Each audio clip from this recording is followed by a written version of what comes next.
నమస్తే welcome to our channel నేను మీ అనిల్ అందరి చూపు ఆర్జీవీ పైపే ఎందుకంటే నిజంగా ఆయనే అండర్ గ్రౌండ్లోకి వెళ్ళిపోయాడా కోల్కతాకి వెళ్ళిపోయాడా లేకుంటే తమిళనాడు వెళ్ళిపోయాడా మరి హైదరాబాద్లో ఉన్నాడా అనే ప్రశ్నలు చాలా వస్తూ ఉన్నాయి నిజంగా మరి ఆయన చేసిన తప్పు అతిపెద్దదా ఆ విషయాలన్నీ మీద కూడా మరి ఆర్జీవీ గారు అయితే తను ఒక వీడియో బయట అయితే వదలడం అయితే జరిగింది ఆ వీడియో బయటలో క్లియర్ కట్గా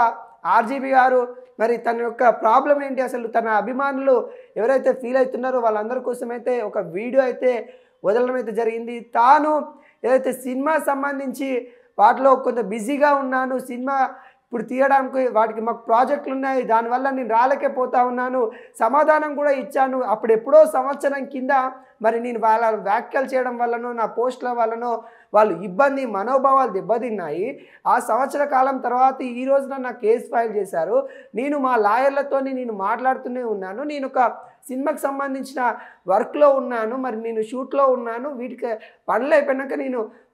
హాజరవుతానని కూడా చెప్పడం అయితే జరిగింది ఇవన్నీ ఏవైతే తన మీద వస్తున్న ఆరోపణలు ఉన్నాయో లేకుంటే తన మీద ఎవరైతే సోషల్ మీడియా ట్రోల్ చేస్తున్న వాళ్ళు ఎవరైతే ఉన్నారో ఆర్జీవీ గారు పారిపోయారు ఆర్జీవీ గారు ఎక్కడున్నాడు అక్కడున్నాడా వాటన్నిటికీ తను క్లియరెన్స్గా సమాధానం చెప్పే కార్యక్రమాలు అయితే కనబడతా ఉన్నాయి ఒకసారి ఆర్జీవీ గారు ఏం మాట్లాడారో ఒకసారి చూద్దాము తను ఒకసారి ఒక బయట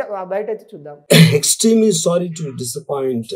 అంటే ఏదో ఉనికిపోతున్నాను మంచం కింద కూర్చొని ఏడుస్తున్నాను అని అందరూ what ever the media speculating వాళ్ళందరికీ చిన్న డిసప్పాయింట్మెంట్గా ఉండొచ్చు వీడియో ఇక్కడ పాయింట్ ఏంటంటే I just want explain the whole concept ఇప్పుడు నేను ఆల్మోస్ట్ ఒక 1 year బ్యాక్ ఏదో ట్వీట్స్ పెట్టాను అనే ఎలిగేషన్ ఆ ట్వీట్స్ ఎవరో మనోభావాలు దెబ్బతిన్నాయి ఇక్కడ విచిత్రం ఏంటంటే 1 year బ్యాక్ పెట్టిన ట్వీట్స్ 4 డిఫరెంట్ ప్లేసెస్లో 4 డిఫరెంట్ జ్యూరిస్డిక్షన్స్లో 4కి ఒకే 3-4 రోజుల వ్యవధిలో వాళ్ళ మనోభావాలు దెబ్బతిన్నాయి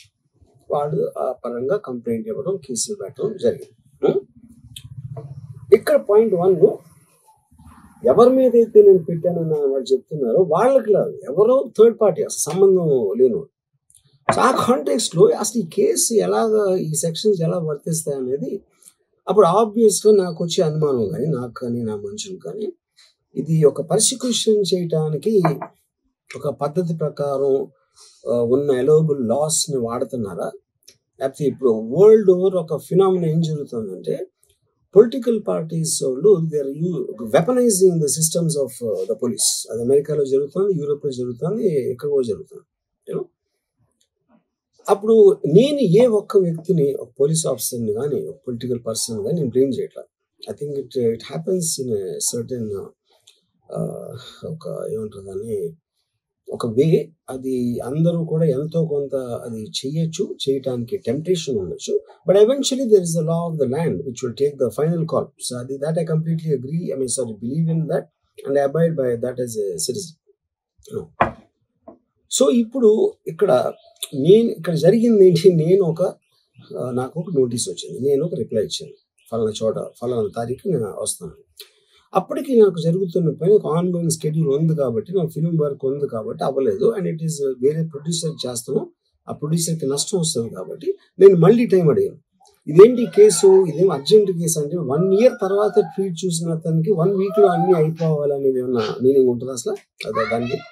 so which basically means it is being done for purposes other than the urgency of the case ఇప్పుడు అర్జెన్సీ ఆఫ్ ద కేసు అంటే మీరు మర్డర్లు